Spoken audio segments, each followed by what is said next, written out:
Am I the smartest guy in the world? Heck no. Do I have any specialized training? Heck no.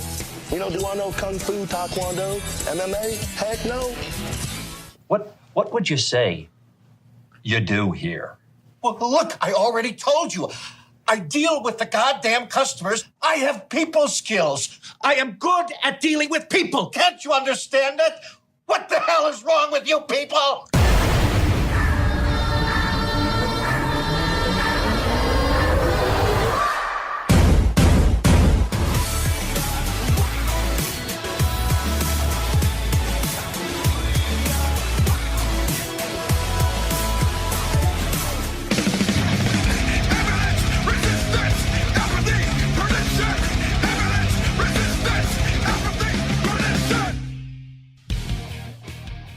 All right, everyone, welcome to the second episode of Half K NXT. This is, of course, your boy, Notorious Nando, and of course, Hacksaw Slim Duggan, or is it? No, it's not. Oh, okay. Tonight and for the rest of season 1, we're going with Larry Knight in honor of my man, Wade Barrett. I knew you would like that one. Like, I still like Sebastian a little bit more, but, you know, I do like Lawrence Knight a lot. You know what? You could be like Sebastian Sheffield if you want. Oh, okay. I don't mind that at all. Sebastian Escobar. Because you know I got the Larry part in there. So oh yeah. You could be Sebastian Escobar. Okay, yeah. But yeah, welcome. Thanks again for your support on checking us out on the first episode last week. All right, so let's start off. So this is the second episode called just NXT Part 2 if you're following along on the WWE Network. Unfortunately, they don't have this anywhere else, so it's just on the network. They do have NXT on Hulu, but it's only starting around season 6, which is in 2014. So unfortunately, the only place that you can watch along with us is on the WWE Network. Yeah. If you're watching on the WWE Network, I suggest that you don't use the TV app to search. Oh, yeah. Because the search on the TV app is really bad. It's much easier to like get in there and look for episodes or search things in order on like a desktop or laptop app. I will second that because, yeah, I was watching these episodes and then I was playing it on my old PS3 and literally just like going through each one. You have to like select the episode and then select the year and then you have to like scroll all the way to the back and actually select like the beginning bunch of the episode. So I definitely second watching it on a desktop or tablet. So we got some good feedback last week. So kind of wanted to dive into, you know, getting some background on us as well.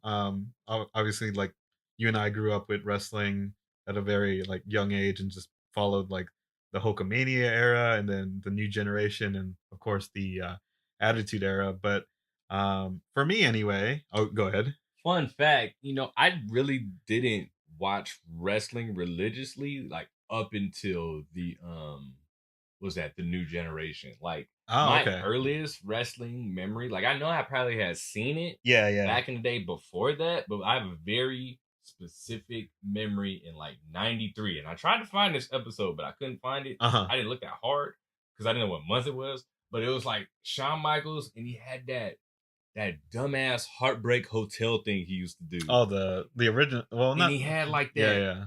Like it was like a big heart-shaped bed in the ring. I was like, what is this? I was at my friend, shout out to Raymond Knapp. We were at his grandfather's house, like down the street from Weeks Park. And we was watching it and I was like, what is this? And like from there, like I went home and I was hooked. And I think what Raw started like that's probably around that like time frame, like in that year or so or something like that. That might have been like Superstars that you were probably watching. I think I was, dude. Like I'll never forget that, dude. Like that's my earliest wrestling memory. It's okay, Big D. You can let them check in. They've got reservations. Ladies and gentlemen, once again, the Heartbreak Hotel is all booked up and we have absolutely no vacancies. But Razor Ramon, we are holding a special room for you. We have turned the bed down we're leaving a mint on the pillow. So if you're ready, accept the challenge from Big Daddy Cool Diesel. Now, my next guest is skyrocketing here in the World Wrestling Federation. He is none other than the Rocket Owen Hart. Oh, yeah. Yeah, dude, that is like literally my first memory. Yeah. I think for me it was I remember like one of my my mom's family friends, like they used to live in like one of the spare rooms that we had. And I just remember that their son, who was older than me at that point, had just like left on like his TV in his room on, and I must have been like 5 or 6, I can't remember. All I remember is I would like be running down or walking by in the hallway, and he had left his door open, and like you just see like the TV on, and like I said, I don't remember what segment this was or whatever, but all I saw was just like the warrior, like the ultimate warrior, and he was just like cutting one of his crazy promos as he always does. But to me it was just kind of like that kind of like first like experience into the pro wrestling world, and from there, like I don't know how I found it, but it may have been just like, yeah, just like finding out through like the preview channel at that point of like when superstars came on or something. And from there, yeah, like I think I just like followed it, and then eventually when Raw became a thing, then just followed Raw whenever I could at that point. But yeah, for me anyway, getting into the actual like wrestling industry and just like having like a behind the scenes kind of role, I started helping out with a local wrestling promotion here in Hayward called All Pro Wrestling. They're still around, and you can follow them on all social media as well. And so I used to do motion graphics for them, where what that is pretty much like all the graphics that you kind of see like when we're watching NXT, with like the intro and then just like the transitions into commercial breaks and stuff like that. So it's pretty much making like those graphics that you see, but I would do that for them at APW, and just do it for like their local TV show, and then like eventually the clips that they would play on YouTube. And yeah, so that was roughly 10 years ago, and did that for about 2 to 3 years. And it was kind of cool, just even though like it was like at an independent level, like a lot, I believe a lot of those kind of same practices happen at other big promotions like WWE and TNA and ROH. So it's kind of cool to kind of get like that experience and that knowledge about like promos and work, and like the work that the boys do with like wrestling, and just the way like the business is handled, you know what I mean? Yeah, dude, for sure. So, kind of similar. Like I've been a pretty much a since October of 1993 fan of like the WWE, WWF, and professional wrestling as a whole.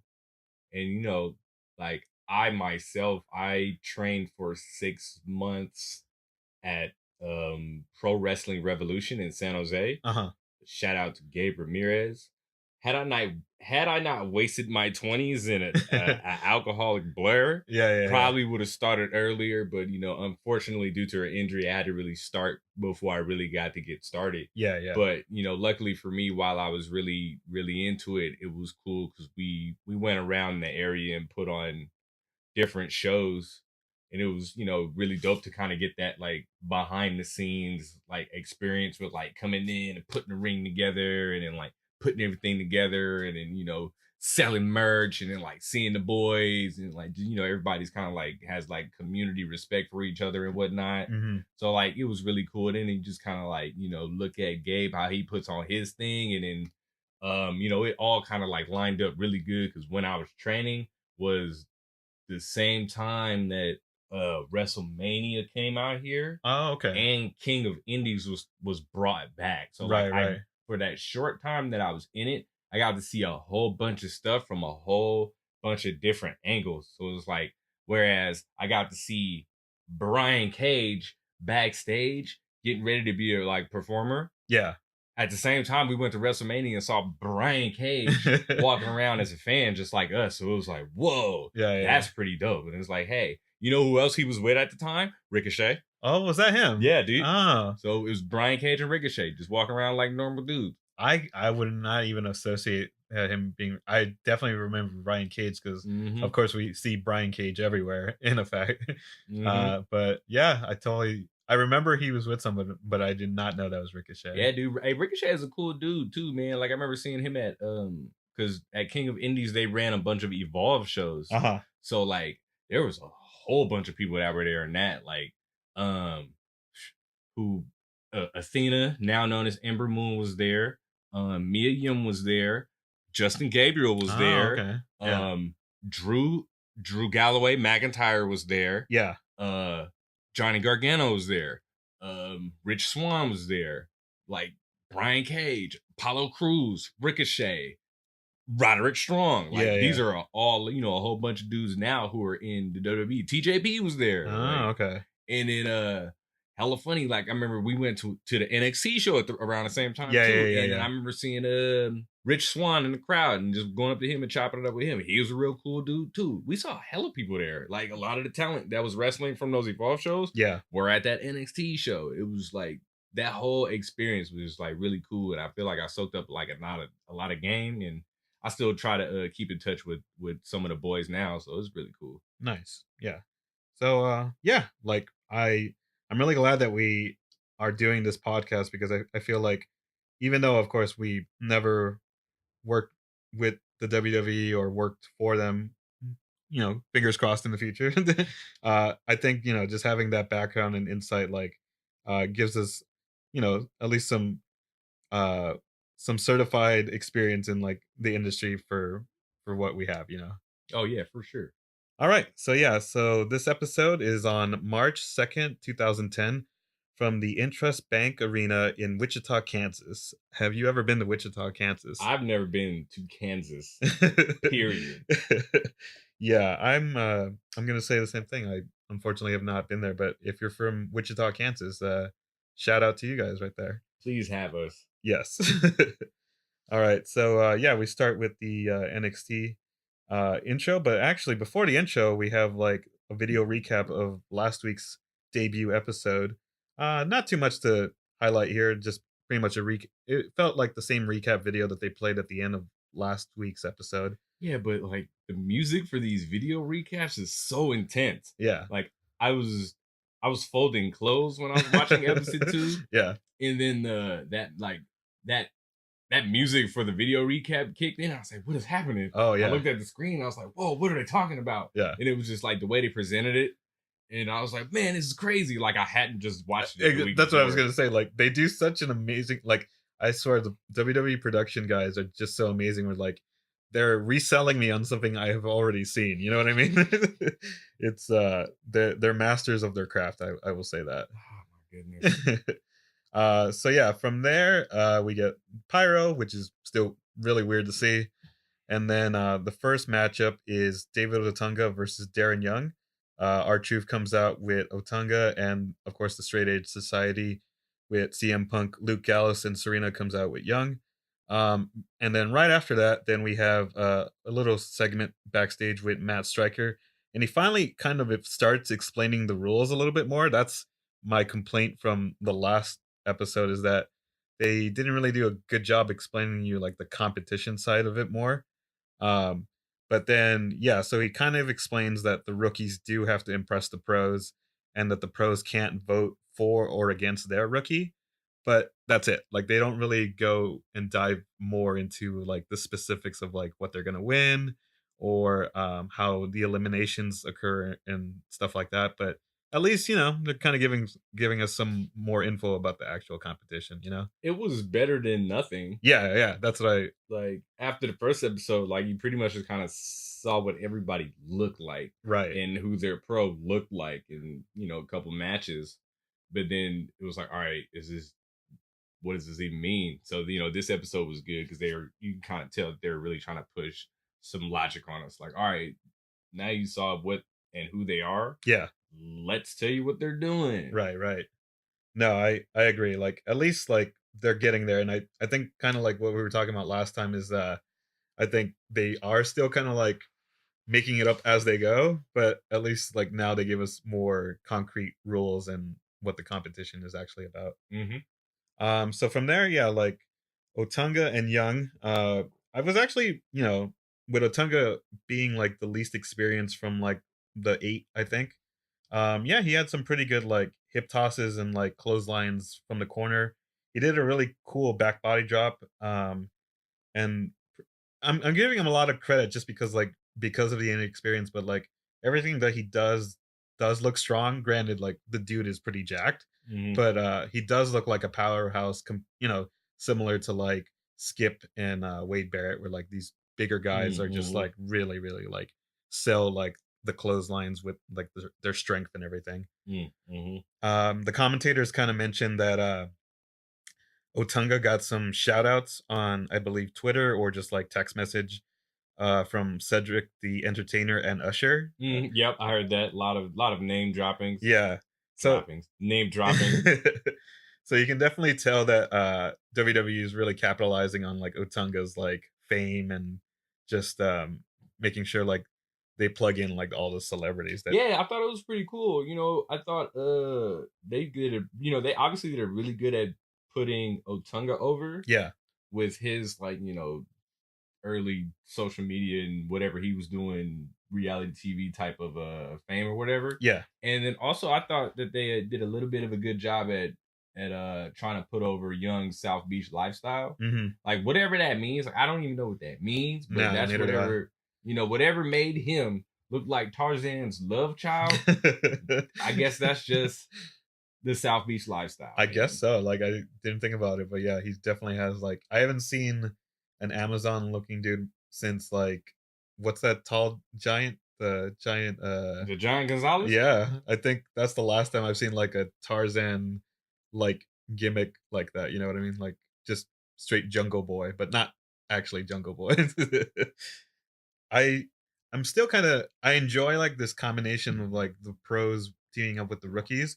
So it's hard to tell like if the fans are actually cheering on Otunga just because he's Otunga or if it's still just association by truth, But the crowd is like really behind Otunga during this whole match, like with everything that he's doing. Plus I think, it's the first match of like those tapings, so like the crowd are still like really fresh.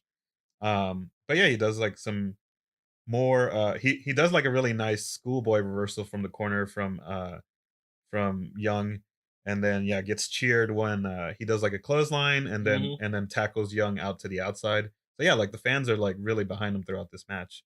You know what? I'm glad you mentioned Otunga's like inexperience. Yeah. Because the way that match went perfectly illustrates that. Yeah. Because coming into it, you would have thought that Otunga was the heel. Right. But since he's too inexperienced to really play that role, the more experienced person is easier for them to be the heel because the heel typically leads the match. Yeah. So like it almost seems like they had to have like a turn in that match just to not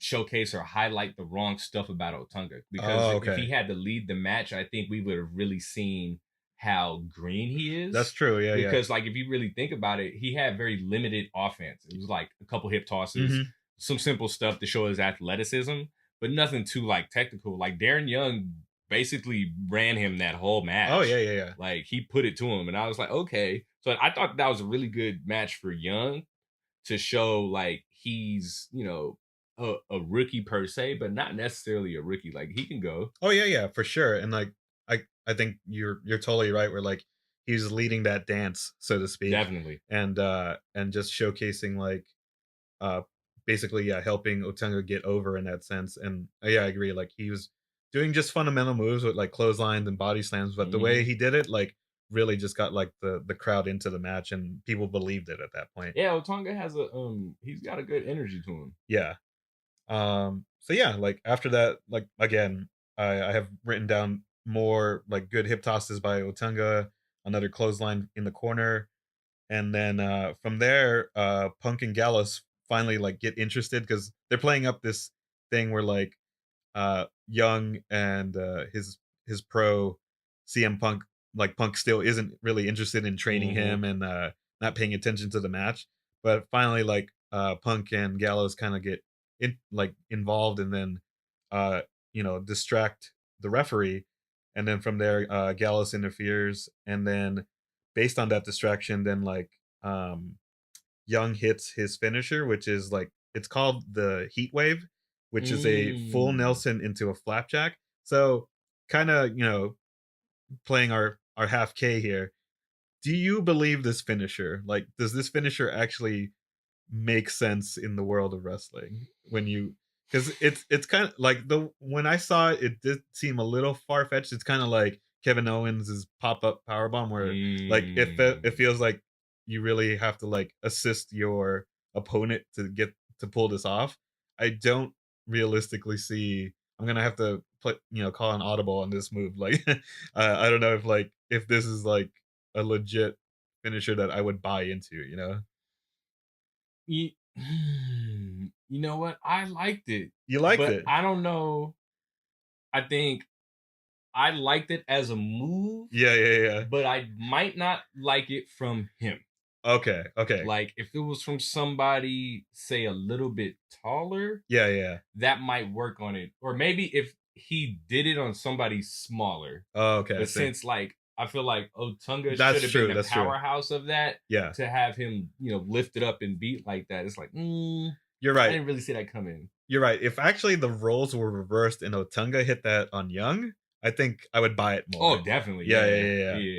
But Otunga did his best at selling it too. Oh yeah. No, he did like granted, like it was well done. It's exactly to me like the pop-up powerbomb from Owens. Like whenever he does it with his opponent, like they both do their part in doing it. Mm-hmm. But I think it's just like kayfabe wise, like it's hard for me to believe that maneuver in general. But yeah, so he pulls off the Heat Wave for the win and wins at 9:43. And then so I really enjoyed the match, how like we were saying, just like fundamentals, but like it, and especially for like both of them, because they do a lot of tag matches throughout like this whole season, since like they get help from like their pros, and for them to kind of lead the dance at that point. Mm-hmm. But I think they did a really good job for them just having a one-on-one match together. And then afterwards we get like a post-match kind of disagreement between Truth and Otunga. Mm-hmm. Otunga kind of like pushes Truth, and I don't remember exactly what he said after, but you can tell like there's like friction going on there. Yeah, I didn't catch what he said either. It was just kind of like he shoved him and it was like Roddy. Yeah. So from there, then finally we get Daniel Bryan's video package. Mm-hmm. And then in the package, Daniel Bryan emphasizes that he was trained by Shawn Michaels. Mm-hmm. I don't know if that's 100% true. I know he went to his school, but I can't remember if I remember hearing this in some other interview where like he only met like Shawn Michaels once or something. I think that is the story. Yeah. I could have sworn literally met him like once, and then like that was it. Yeah, in the video package, it's kind of cool knowing what we know now. Kind of a spoiler, but obviously we know what Daniel Bryan ends up becoming in the future. Yeah. But it's kind of cool that he says like in the video package that he's gonna, obviously he does, he says he wins NXT, and then he says he wants to get drafted to another brand, and then he'll main event that brand, and then he'll main event WrestleMania, which is kind of crazy how like, dude, I like when I seen that, I was like, man, this is great. Yeah. Way to believe in yourself, man. Yeah, like if that's not inspirational and like focused, I don't know what is. My name is Daniel Bryan. I'm from Aberdeen, Washington. They're calling us NXT rookies, but I've been wrestling for 10 years internationally, all over the world. I've held titles everywhere I went. I think in the ring, I'm better than any guy here. I was trained by Shawn Michaels. I started training in Texas in 1999, and I left high school the night I graduated and drove right down to Texas to train with Shawn Michaels. My goal is to headline WrestleMania. My first step is I need to win NXT. And from there, I'll go to one of the other brands, then I'll main event, and from there, I'll main event WrestleMania. I am Daniel Bryan. Nothing will stop me from achieving my dream. So from there, yeah, we get another video recap of Daniel Bryan and Jericho's match from last week. They kind of emphasized the bruise from like the suicide dive into the announcer's table. And then it cuts to a backstage promo where like the medic is helping Daniel Bryan get wrapped up, and then the Miz comes in. It's kind of funny because like obviously like the Miz is talking down on Bryan here, but then at the end he slaps his ribs, and then the trainer kind of just goes back to like he doesn't even like he asks him if he's okay. Yeah, he doesn't even first he doesn't like tell the Miz anything like, hey man, don't mess with him. he just watches this all happen and then watches the Miz walk away, and then just goes back to Daniel Bryan like nothing had just happened. He's like, all right man, like I'll just keep taping you up here. Like before Daniel Bryan wasn't even tripping. I know. All right, just go ahead and take me up, dude. Yeah. So like I really laughed at that part. I was like, okay, cool. That we're just gonna pretend like that didn't happen, I guess. Man, I love it. I absolutely love it because the whole like it's like that's even more childish too. Exactly. Like, yeah. I'm the Miz. I'm a frat boy. Yeah. Hazing. And then Daniel Bryan's like, but I got such good grades when I studied. Exactly. I studied for 10 years. Yeah. No, you can definitely just play that story the whole time. It's like maybe that's where Michael Cole is coming from, like the nerd and just that jock that just gets like. This is true. Yeah. So after that, then we go to commercial break and we come back and they kind of recap a thing that happened during the commercial break with Otunga and R-Truth. So Matt Striker is interviewing Otunga, and then all of a sudden R-Truth just kind of just jumps into like the promo and then pushes Otunga, saying like, hey, you can't like just like push me out, out there in the ring and like make a name off me, which is kind of cool seeing. Like we rarely get like serious R-Truth, especially in the modern era. So it was kind of cool seeing like R-Truth with a more serious side and just kind of like punking out his rookie here and saying like, you gotta like respect me.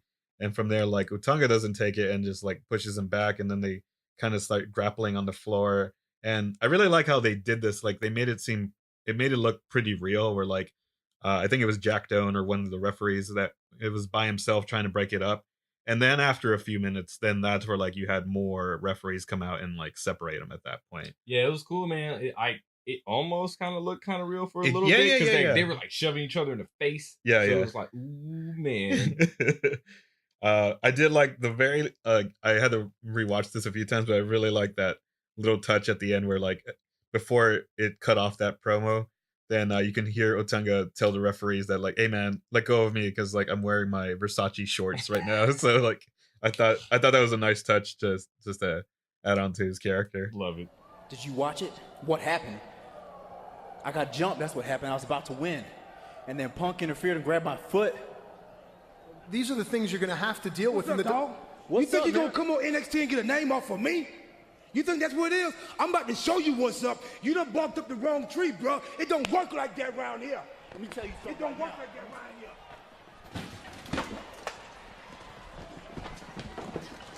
Come on, guys. Hey, that's enough. Hey. Now, come on. Hey, man, these are Versace shorts. Back it up. Back it up. Back it up, Dennis. Back it up, Dennis. Come on. Let's let it go, Truth. Come on now. So then the next match is Wade Barrett versus Daniel Bryan. And then before that, we have Wade Barrett's video package. Not too much. I think his was more straight to the point where like they kind of emphasized the European bare knuckle fighting champion, and that he mostly is like really money driven and just wants to like win the WWE contract to make millions. Yeah, that was pretty cool. Yeah. Ooh, you know what? I just remembered what I wanted to tell you about. Okay. So like, I don't know how I missed this when I watched the first episode. Yeah. It totally went, I don't know if it just went by me or she just looked different, but I feel like in this episode, I just really first seen Savannah for the first time. Yeah. And whoever thought to make her a ring announcer instead of like whatever champion they have was tripping. Because I was like, this girl looks like she's in great shape. Like she should be throwing around dudes. I was like, whoa. I I was I also felt the same way where like I kind of wanted to research more because obviously she was a wrestler as well, but maybe she was like too green. But obviously you can just train to score more to like to get to the point where like yeah she can compete on like the at the time like the Divas division. But Out here looking like the Asian Beth Phoenix. right, yeah, They like call her Sue Dragon. no, she had guns and like big ass arms. I was like, what the hell? yeah. So from there then Jericho also joins the broadcast team. I really like, I mean, obviously we're gonna lose Jericho in the modern era, but I feel like whenever he does retire or at least semi-retires, he should definitely keep doing like commentary, like because he already has his own podcast as well, and obviously it's he's really good at like uh he's really good as a host and just like engaging in great conversation. But I feel like Jericho on the mic, and same thing with Big Show. Like I think Big Show is also like destined to be like a great announcer in the future. The Jericho, the Big Show, and the Miz. Oh yeah, and the Miz are for gonna sure. be the future of like wrestlers turned commentators. Yeah, like those three are like hilarious and like they just have really good like timing and like wittiness. I would say like whenever they're just engaging. But yeah, like Jericho does a really good job. I feel like as a heel to he does a good job as a heel where like you of course you're going to talk trash to your opponent, but you're also going to put him on a high level as well. Yeah. So he doesn't like just bury like his opponents. He puts them over, but he also makes sure that they're not over him. Yeah, exactly. So I really like that where like he was saying that like, oh yeah, Daniel Bryan is like a seasoned performer around the world, but he hasn't impressed me. So like I like how he subtly did both things at the same time. It makes it great because he's like the champion. Right exactly. So yeah. It's just like, oh, okay, yeah, you. Oh, yeah, duh. Yeah. You know what Chris Jericho's good at? Improv. Ah, yeah. Shout out to Berkeley. Improv. If my boy Adrian. See, yes. So from there, this was also a short match, but then I think I like the story of them with Barrett still attacking the injured ribs throughout the match. Then Daniel Bryan does like his trademark knee from the apron to the outside, which looked really, really good. Yep, I had that as like my best move of the match. Ah, nice, For nice. sure. I just didn't see it coming. I was like, whoa, yeah, you do that. Yeah. And like, yeah, like you can tell that like these two guys are like definitely the most polished from like the 8. And even with like a short match, you can just tell like that there's so much potential there between the two of them already. And then yeah, like really good job of continuing to sell the injured ribs where Daniel Bryan tries to go for like a top rope move and then just slips on the ropes on purpose, of course, but just selling the rib injury from there. And then from there, Wade Barrett takes advantage of it and then hits him with the Wasteland, which is a forward fireman's carry slam. With a scream. With a scream, you yeah. Can't do it. You know you're not going to hit it if you're not going to do that little scream before it. It Yeah. makes his like face. Oh, yeah. And he like slams him down. Like if he just gets up and tries it without the scream, you know it's going to be a reversal. Yeah. Apparently he named that after like some of the venues that he fought when he was a bare knuckle fighter. So I guess like the Wasteland is like a location in somewhere in London, which is pretty cool. So yeah, he hits him with that for the win for at 2:14. And then afterwards, Jericho just comes in and starts attacking Daniel Bryan again. Of course, Cole calls it, the walls of Jericho, but of course he hits him again with the lion tamer. Drop that knee. Yeah. On the back of his head. So yeah, like I said, I think this match was pretty good. Really short, but still really got over both guys and continued the story between all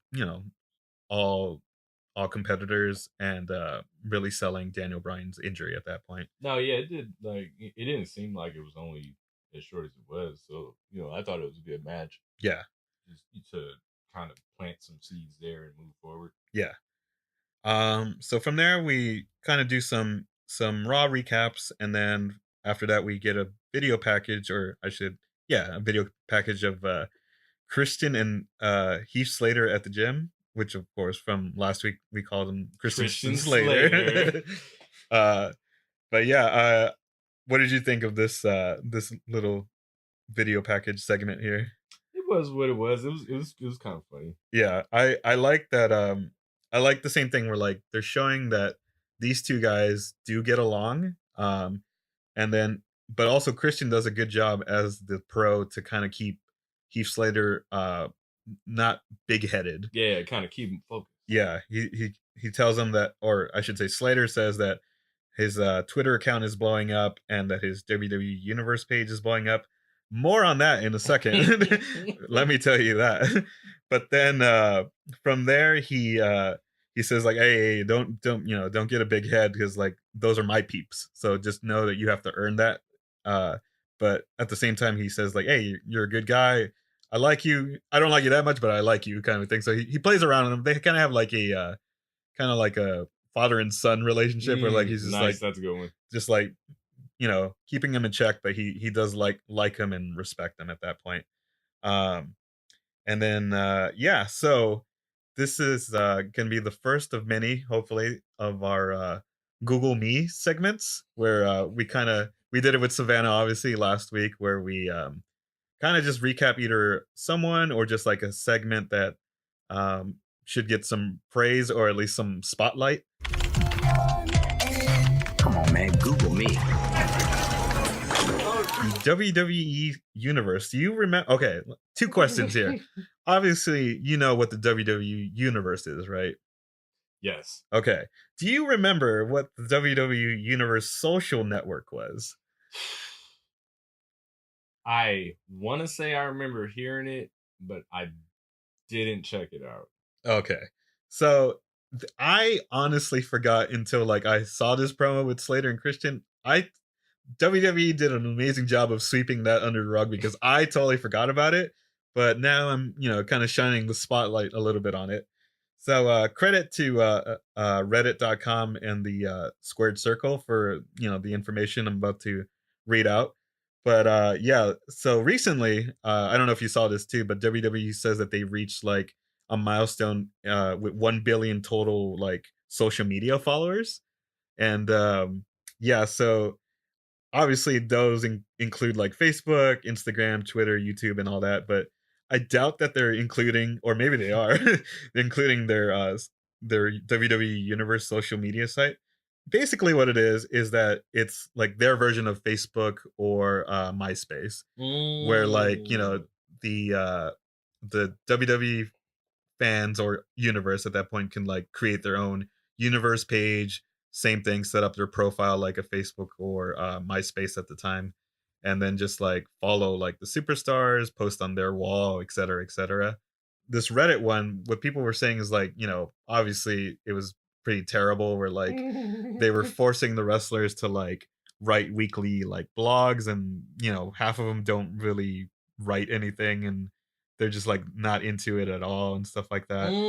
How ironic. How ironic. So so it started in 2008, and it did eventually fade away in late 2010. I was reading more on the Reddit forum, where apparently one of the main reasons why they were like they decided to shut it down as well is because like there was a lot of like bots, and they would just like spam the site with like either porn like links or just like porn material and stuff like that. Of course. So eventually it just became too much, and at the same time it wasn't getting that much usage. So then they finally shut it down at the beginning of 2011. But yeah, then at that point they finally kind of modernized themselves and moved to Twitter, Facebook, and YouTube. After that, then we get a backstage promo with Gabriel and Matt Hardy. Not too much here, like they just kind of like showcased them, and I don't actually remember too much what they were going over. But then the next match is Skip Sheffield and William Regal versus Gabriel and Matt Hardy. Mm-hmm. And then from here we get Skip's video package, and I totally forgot. Do you remember the Sami Zayn and Kevin Owens yep shirt. Yes. I totally forgot that Skip made his own shirt before that whole gimmick where during this video package he just had like it's a yep. Oh, that's right. Yeah. So he was the original Yep movement. He was definitely the original Yep movement at that point. So in this video package, he says that so this is pretty funny. He says that he doesn't know karate, he doesn't know MMA, and he's just like an entertainer. And then once he said that he's a shaker and baker, I couldn't get the image out of my head that he's literally Ricky Bobby at this point. He's like he's the magic man. Yeah, he's literally the magic man. Because I was like, oh man, he really is Ricky Bobby right now. And then after this, then they make their way down to the ring and they put up. I haven't looked up all of them, but like whenever like they make their entrances, they also put like their Twitter handles at that point, which is kind of weird, like because we were just talking about the universe, but they're plugging Twitter at the same time, so that was kind of weird. So Skip's Twitter handle back then was twitter.com/cornfedmeathead. I checked it and it doesn't exist anymore, so either we should claim it or Cornfed Meathead. So then we start the match. Cole kind of says that he had talked to Regal earlier in the day and that Regal describes Skip's personality as like an open grave, which the story that they're telling with Regal and Skip is that pretty much that Regal is trying to coach Skip, but then Skip just keeps like interrupting him or not letting him actually give him advice. So like that's the dynamic that they're trying to like tell us with this pairing here. And then Josh mentions that like Gabriel kind of looks like a mix of Johnny Damon and Adam Lambert. That fool. He was like, "You do know who Adam Lambert is?" Yeah. Of course I do. From there, Gabriel does like a nice drop kick, sliding underneath Skip. I thought that was pretty cool. Did you also notice that Gabriel was wearing his Justin Angel trunks because it was just like a angel design on his trunks? Yeah, either they mentioned that too, or maybe it was because you mentioned it. Yeah. So from there, Gabriel and Hardy do a lot of like Hardy Boy spots. If you notice during this match, like they do that fist and like senton flip. Yep. And then they also do like the corner Hardy spot where like one like goes on his knees and like jumps off.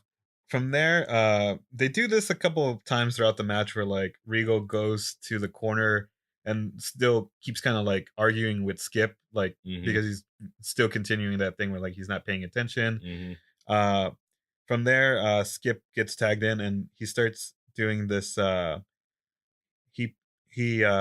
He does like the strut and then does like that front splash. Yeah. Do you know by any chance like if The Rock was the one that invented like that style of like doing like a taunt and then just doing like a basic move, like the people's elbow, and then then we had like Scotty 2 Hotty do the worm, and then it was just like a chop. Was The Rock like the inventor of doing like these like taunts and then just do like a basic move afterwards? Jeff Jarrett was doing it. Oh, wait, did he have an attack? I think he did the strut and then the knee drop.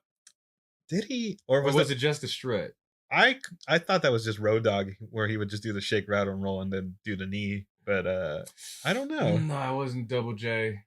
I don't want to say Hulk Hogan because that was like a whole yeah. Like that was just like a whole sequence of like you was about to lose. It was like punch, no, block, whip, boot, leg drop, and it was done. It's like, oh man. Yeah.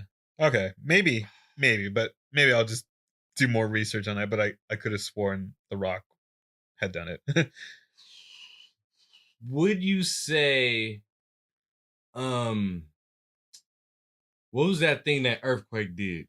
Oh, because he would just wouldn't he stomp around for a little bit and then hit the ropes and just sit on the guy? You're right. I think you're right. So maybe he was the one because I totally forgot about his finisher. That may be the originator right there. Might have been. Yeah.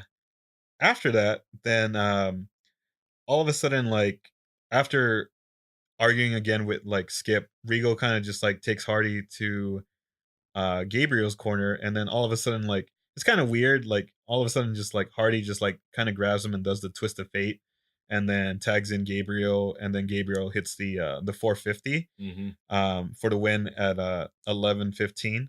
But it's kind of weird because I like the match overall, but it was kind of, the ending was kind of weird because I did like the story that they were telling, where like, you know, Regal and Skip were like disagreeing throughout the whole match, like before and during the match.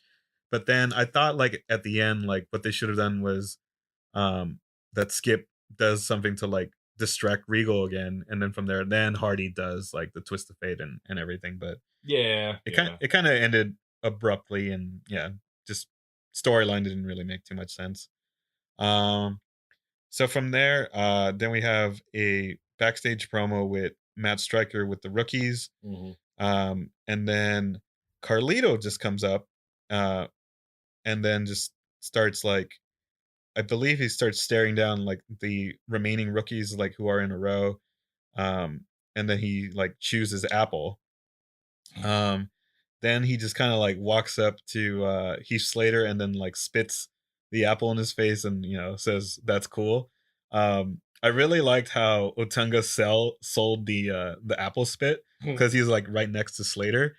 So like once he spat on him, of course, like Slater didn't react. He just kind of like took it, but then like Otunga just kind of like sidesteps and just like wipes like the residue of apple that landed like on his, yeah. And then you just see Tarver laughing in the back, and then Darren Young just looks like super disgusted and surprised.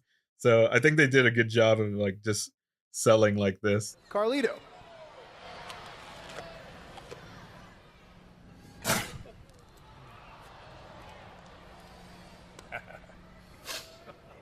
That's cool. That's cool.